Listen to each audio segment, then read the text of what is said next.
Yesterday, the New South Wales Police launched Strike Force Garrett into these very serious allegations against Minister Angus Taylor.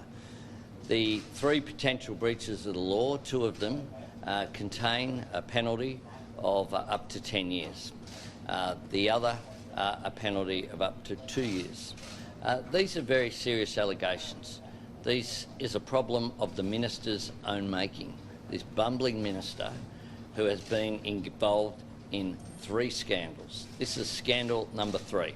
We're 6 months into the term. This occurred because he thought he'd be really smart and have a go at a Lord Mayor in Sydney and undermine her support for climate change action. He gave a document to the Daily Telegraph from his office, the letter signed on his letterhead with his signature, alleging $15 million of travel by Clover Moore and her councillors, $14 million in domestic travel. There's only 10 councillors. Think about it, $1.4 million in domestic travel.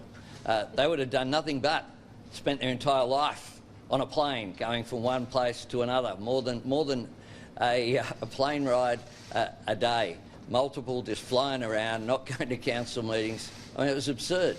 But of course, nothing's too absurd for this minister. This isn't a tragedy, this is a farce. And that's why this minister should go. He said that that document was downloaded from the City of Sydney website. We know from the metadata that that is not the case. City of Sydney have put that forward. But he's yet to explain where the document came from. It either was doctored by his office or himself or somebody and given to his office and then given to the Telegraph. It came from somewhere. He must know. He's a minister. Ministers have to answer questions truthfully. And quite clearly the Parliament has been misled, and that is a very serious breach as well. You can't deliberately mislead Parliament and stay as a minister. And while this investigation is on, the ministerial standards are very clear. 7.1 says it's up to the Prime Minister to stand someone aside if there is a serious investigation taking place. Well, you can't get more serious than a strike force by the New South Wales Police. And when Scott Morrison yesterday said that he would contact the New South Wales Police, I've got to say in question time, I thought what he would do was that he would just check that it was indeed accurate, that no one had doctored the Daily Telegraph and the Guardian websites and the other websites we're referring to, saying this investigation was taking place. But what occurred was that Scott Morrison then went into Parliament and said he'd had a discussion with the Police Commissioner of New South Wales about the details of an investigation into one of his ministers. His job is to act in the national interest, not in his personal interest, not to ring up the head of the police force that's conducting an investigation into one of his ministers and have a private conversation with him about the details of that investigation. This goes to Prime Minister Morrison's judgment. Whenever he is put under question, he's stubborn, he's arrogant, and he acts in a way that dismisses the media, dismisses anyone who raises any question about what he sees as his right to rule the country in his own interests. Well, I've got news for him.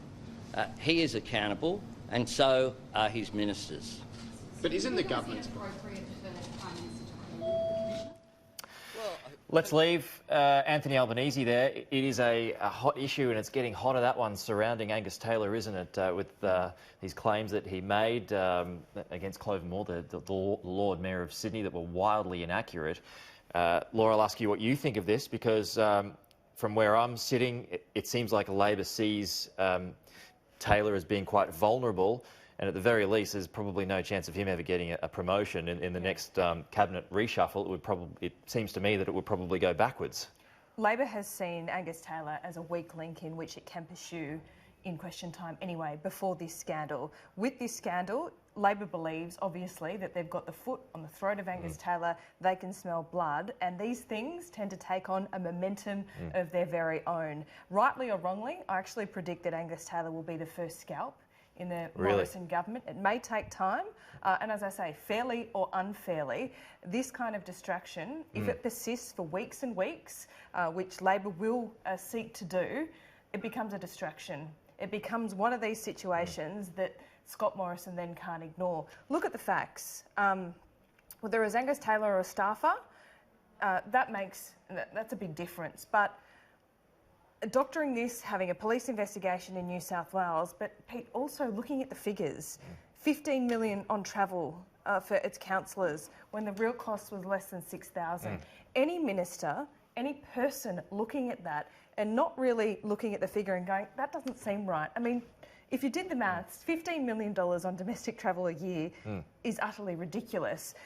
A first-class flight to London, for example, is $10,000. That would mean, if you do these figures, that Clover Moore and 14 of her staff would have to be on a first-class flight to London, for example, every 3 days and be booking out entire hotels. It's amazing that those figures doesn't were make able to be sense. put out there. You That's know, right. and That obviously, someone didn't twig Yeah. that they were ridiculous. yeah.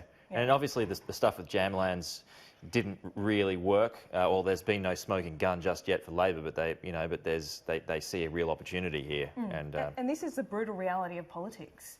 I think Angus Taylor is a talented minister. He's one of the big policy brains in the government, but these kind of missteps, as I say, tend to take on a momentum of their own.